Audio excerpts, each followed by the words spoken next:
Olá, meus amigos, estamos de volta desse nosso pequeno intervalinho, então vamos dar sequência aqui às nossas aulas, ao nosso tema.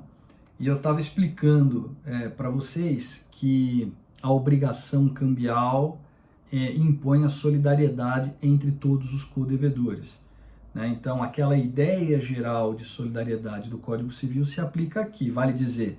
Eu tenho um credor, eu tenho vários devedores. Se esses vários devedores são solidários entre si, o credor pode cobrar de qualquer deles. Essa ideia se aplica aqui à obrigação cambial.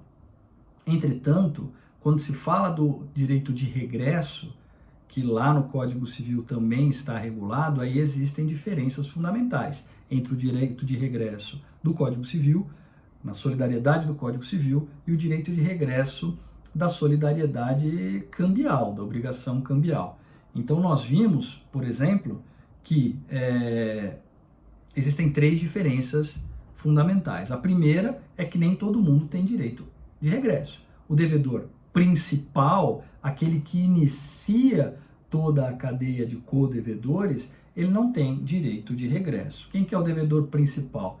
No cheque, por exemplo, é o emitente. Eu emiti o cheque, a partir daí você pode ter vários endossos, avais, mas eu sou considerado o devedor principal. Se eu paguei, eu não tenho direito de me voltar em regresso contra ninguém. A segunda grande diferença é que dentro daquela cadeia de codevedores, né, não existe direito de regresso dos devedores anteriores em relação aos posteriores, só dos posteriores em relação aos anteriores. Então você imagine aquela linha de obrigações cambiais, né? Desde a obrigação original, né, do devedor principal, até as outras obrigações dos codevedores, os endossos, os avais, por exemplo, né? Então nós temos aqui o emitente, depois endossatário 1, endossatário 2, endossatário 3, endossatário 4, avalizado, avalista, avalizado 2, avalista 2 e por aí vai. Tem várias obrigações cambiais nessa linha. Veja, já vimos que se quem pagou foi quem iniciou essa cadeia, não tem direito de regresso contra ninguém. Agora, se quem pagou foi o endossatário número 3, ele tem direito de se voltar em regresso contra o 2, contra o 1, contra o principal. Mas ele não tem direito de se voltar em regresso contra o 4, contra o 5, contra o 6.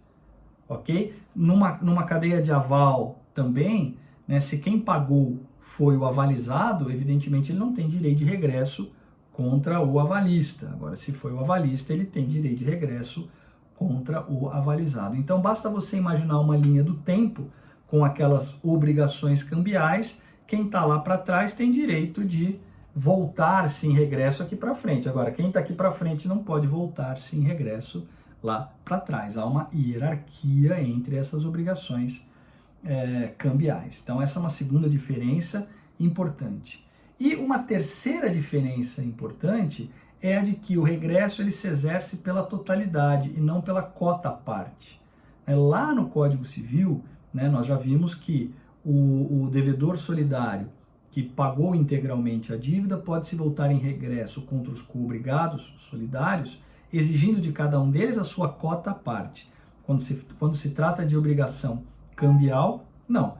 Quando se trata de obrigação cambial, o regresso se exerce pela totalidade.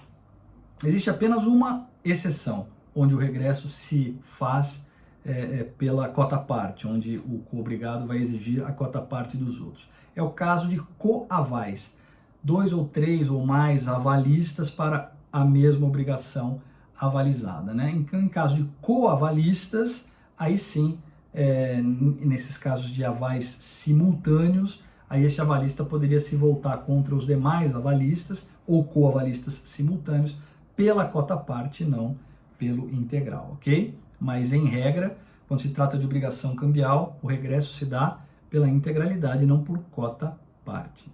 Então, essas são três diferenças fundamentais que devem ser observadas e nós devemos estar atentos para diferenciar o direito de regresso da obrigação cambial em relação ao direito de regresso da obrigação civil, né, regulado lá pelo Código Civil, ok? Então até aqui nós temos o seguinte: a obrigação cambial impõe solidariedade passiva, vários devedores, o credor pode cobrar de qualquer deles. Então o credor pode cobrar do endossante, do endossatário, do emitente, do sacado, do avalista, enfim, não tem problema nenhum, né? Até aí, sem novidades. Mas, quando se fala em direito de regresso, aí o regime cambial é um regime próprio, com essas diferenças que nós já vimos, né? O devedor original não tem direito de regresso contra ninguém, aqueles que estão mais para trás podem exercer o direito de regresso quem está mais aqui perto da obrigação principal, mas o contrário não é verdadeiro. E esse direito de regresso se dá pela integralidade, em regra, salvo no caso de avais simultâneos, no caso entre coavalistas. Nesse caso, o direito de regresso se faz pela cota-parte. Tranquilos? Então vamos lá. Hierarquia das obrigações cambiais. Eu disse a vocês já algumas vezes que existe uma hierarquia entre obrigações cambiais e nós notamos isso quando acabamos agora de ver o exercício do direito de regresso, né? Então, o que é essa hierarquia das obrigações cambiais? Nós temos o devedor principal, que seria quem? Seria o emitente, no caso de uma nota promissória ou no caso de um cheque. Ou seria o aceitante, no caso de uma letra de câmbio. Ou seria o sacado, no caso de uma duplicata. Vocês vão estudar, evidentemente, cada um desses títulos de crédito, mas eu já adianto, nessas hipóteses, emitente, aceitante ou sacado, no caso de nota promissória ou cheque, letra de câmbio ou duplicata, eles são os devedores principais. Eles estão na origem, né, da geração desta obrigação. Por isso eles são considerados devedores principais. E nós temos os devedores coobrigados. Quem são os devedores coobrigados? São os endossantes e os avalistas. Então, devedor principal e devedores coobrigados. Algumas observações em relação a essa hierarquia. Já vimos que essa hierarquia impõe diferenças no exercício do direito de regresso, já estudamos isso. Uma primeira observação importante: não há necessidade de protesto do título de crédito para cobrança do devedor principal, tá? O protesto para cobrança do devedor principal é optativo, ele pode ser exercido e o protesto ele impõe uma série de consequências, uma série de efeitos. Posso lançar mão de um protesto? Posso lançar mão, mas não preciso, se quem será cobrado é o devedor principal. Todavia, se se trata de cobrança de coobrigado, aí há necessidade de protesto, especialmente para você garantir direito de regresso, ok? Então, para coobrigado, protesto. Para devedor principal, facultativo. Uma segunda observação importante. Importante, mas já vimos, né? Que é a questão do direito de regresso. O devedor principal ele não tem direito de regresso contra coobrigado. O coobrigado tem direito de regresso contra o principal. E dentro da cadeia de coobrigados, o anterior tem direito de regresso contra o posterior e não o inverso. Uma terceira observação em relação a esse tema da hierarquia das obrigações cambiais. Em relação à antecipação do vencimento em razão de falência. A falência do devedor traz como consequência, muitas vezes, a antecipação do vencimento das obrigações. As obrigações se vencem em razão da falência do devedor. Isso ocorre quando se trata de título de crédito?